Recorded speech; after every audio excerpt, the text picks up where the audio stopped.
Nomination, dead on arrival. Now, Hagel, the former Republican senator and Vietnam War hero, could be President Obama's choice to be the next defense secretary.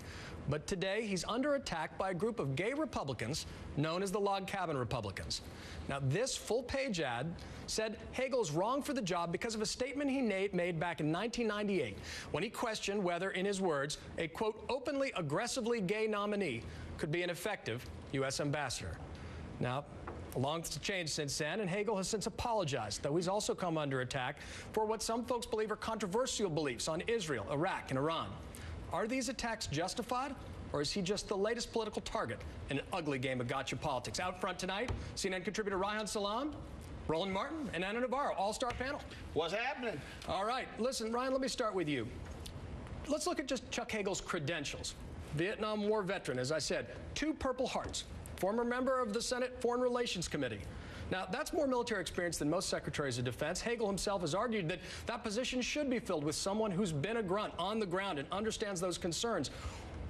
How can you argue that he's not qualified for the job? Well, there are a lot of folks who are saying that he doesn't have the administrative experience. If you look at someone like Michelle Flournoy or Ashton Carter, these are folks who've been in the Defense Department. They're solid, reliable Democrats. They know it in and out, and they might be better choices for the department. But there are a lot of conservatives who are attacking Hagel on policy grounds, and I'll throw out one argument that we haven't heard a lot of, which is that when you look at Zoe Baird, Bernie Carrick, Tom Daschle, a lot of other nominees in the past who've been attacked, they've been attacked for personal reasons, who they hired to be their babysitter, something like that. And here we're having an open argument about Chuck Hagel's ideological views and commitments. That seems like a pretty reasonable thing to be doing, in my view. You have 3 lines of attack with former Senator Chuck Hagel. You have the comments as relates to the aggressively gay ambassador, which I'm still trying to figure out aggressively gay. That is confusing to me. It's aggressively right. I mean, so yeah, that line. Yeah, that line. I think it meant that he was out at a time that was not normal.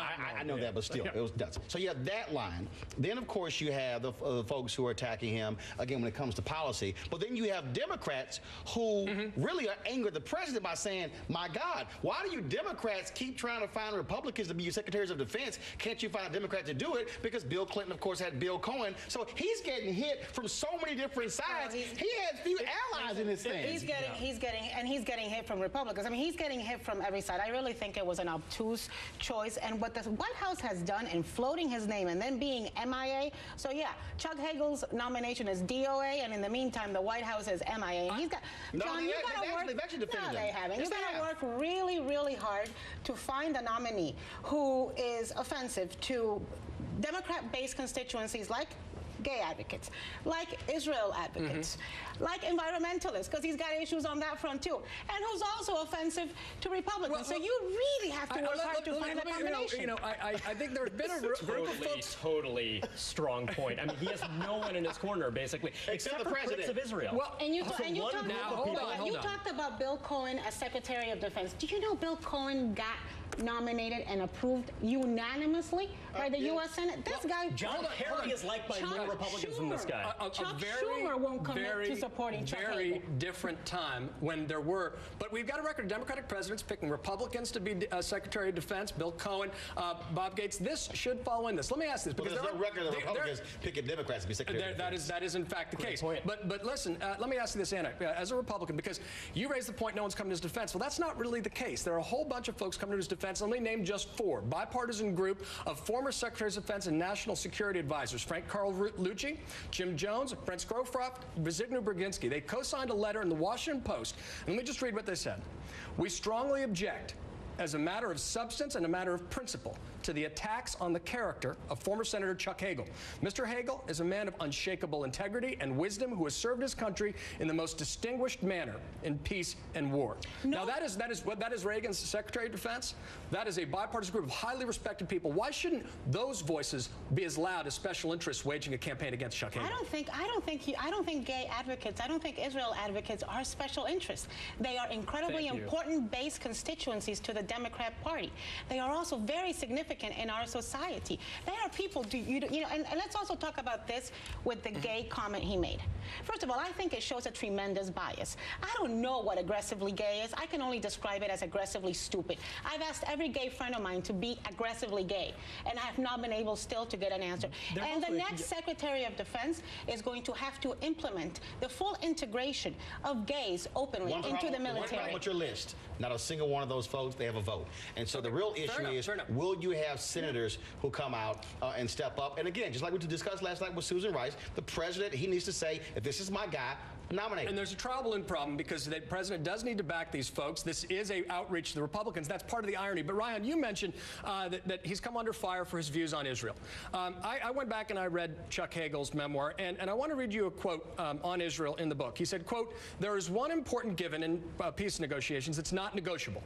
A comprehensive solution should not include any compromise regarding Israel's Jewish identity, which must be assured. The Israeli people must be free to live in peace and security." Well, that sounds pretty pro-Israel, doesn't it? It sure does, and there are many other statements that sound less so, including the talk about direct negotiation with Hamas. That's a position that a lot of people find very controversial indeed. When those four voices that you named, including Brent Scowcroft, those are all people who many people have believe want the United States to distance itself from Israel and be a more even-handed broker between Israel and its Arab rivals. Now, that is a controversial view, and it's what we've seen happen is that the people who are backing Hagel are people who want the United States to be even-handed rather than to primarily be an ally of the state of Israel. I got to tell you guys, what really is going on here, and I think you'll all agree, is that Chuck Hagel was a vocal Republican critic of Bush administration foreign policy during the Iraq War. I don't think so, John. I think he's got his own. He's a Republican being proposed by a potential Democratic president, and so again, you can't satisfy anybody. That's his biggest problem. He has no backers. Bill Clinton did that and got unanimous vote for Bill Cohen. How could you make that argument? The problem because of what John just said. That's why. More civil time. And by the way, that's why. And Hillary Clinton got great support from Republicans. Yeah, but this guy, John Kerry, is going to get John, your point was on it. Bottom line is the criticism by him, by fellow by Republicans because of Iraq, and Iraq. That's why. Chuck Hagel dug his grave. He's got a lie in it. Easy with the grave talk now. We're not quite there. He made his bed. He should sleep. Hasn't even been nominated. Our third story out front. Zuckerberg's